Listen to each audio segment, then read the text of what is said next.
Connecting an Apple CarPlay-compatible iPhone to the display audio lets you enjoy many of the iPhone's functions through the display audio touchscreen without having to touch the iPhone.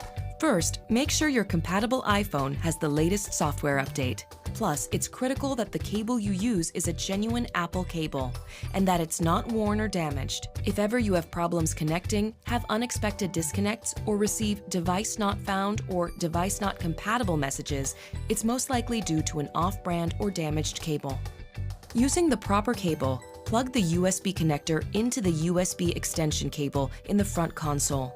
It's connected to the USB smartphone audio interface in the lower deck. After connecting the iPhone, turn the ignition on and go to the display audio home screen.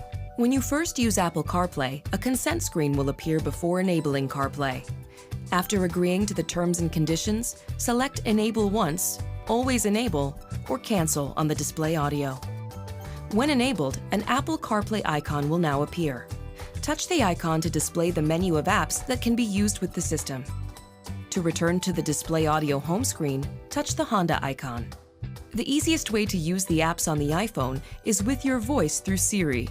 To engage Siri, press and hold the talk button on the steering wheel until the system responds.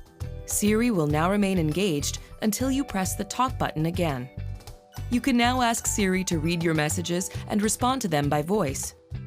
You can also ask Siri to place phone calls, play songs, describe the weather forecast, and even share what movies are playing nearby. And you can use the Apple Maps function to get directions. Note that models with the Honda satellite-linked navigation system can only use one system at a time. If you'd like to delete phones from the Apple CarPlay history, here's the process.